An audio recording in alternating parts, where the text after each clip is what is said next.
Roughly 130,000 students attend public schools across Jacksonville, and if you're planning to move here, chances are good that school zones are on your radar.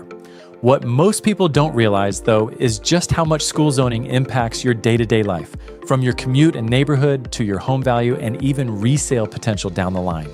So if you're trying to figure out which Jacksonville neighborhoods make the most sense for your family, your budget, and your goals, this video will walk you through exactly how school zones work and what you need to look out for before you sign a contract on a home.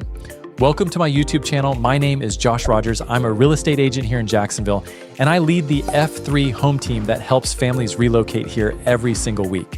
When people reach out, they don't just want square footage and school ratings. They want to know how life actually feels in the neighborhoods they're considering. They want to know where their kids would go to school, what the schedule looks like, how far the commute is, and how that all lines up with their lifestyle. I've helped a lot of families make the move over the past 15 years, and it all starts with a simple text. So if moving to Jacksonville sounds like something you have in your plans for 2025, shoot me a text. It's the easiest and fastest way to get started. Let's start with the basics. Jacksonville is part of Duval County, which has one unified school district, Duval County Public Schools.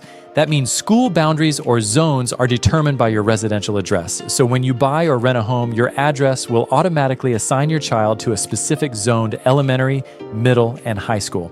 These zones aren't flexible. You can't pick and choose your public school unless you go through a special program, which we'll talk about later.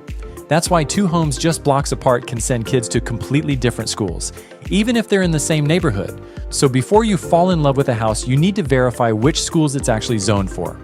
Duval County Public Schools provides an online school locator tool where you enter an address and it shows the assigned schools. But don't rely solely on what's listed in Zillow or the MLS. Those can be outdated or inaccurate. So always cross-check using the official tool.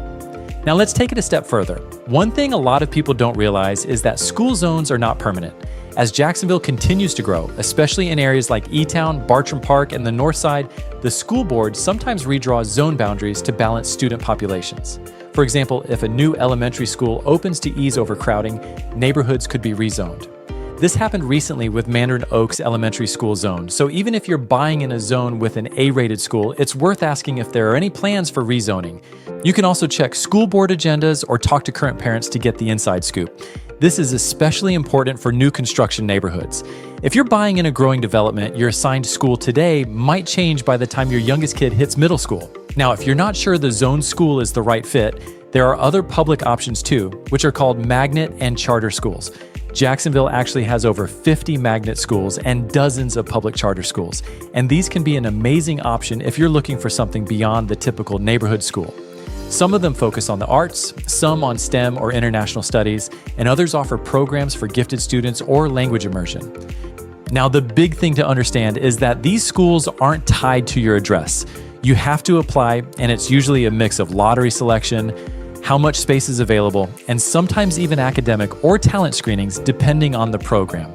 A few of the standouts people always ask about include Douglas Anderson School of the Arts, which is nationally ranked for its performing arts program, and Stanton College Prep, which is one of the top academic high schools in the entire state. There's also La Villa School of the Arts, a very popular magnet middle school known for its theater, music, and dance programs.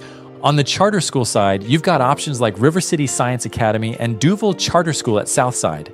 They're public schools but operate a little differently, with their own application process and more flexibility in terms of where you can live and still attend. Some give preference to siblings or certain zones, but most run on either a first-come, first-served model or a lottery. If you're thinking about one of these schools, you'll want to plan ahead. Know the application deadlines, figure out what the transportation situation looks like, and have a backup plan in case your child doesn't get in.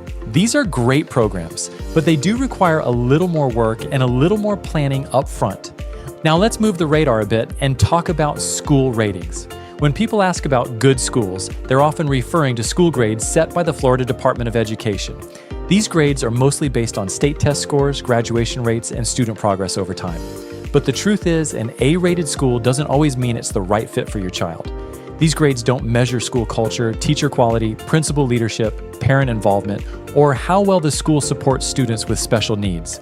So if a school has a B or even a C rating, that doesn't automatically make it a bad school. Some of the most community-driven schools with strong staff and high parental involvement aren't the ones with perfect grades. That's why I always recommend that families dig a little deeper. Look at school reviews, social media groups, or even visit a few campuses if you're in town.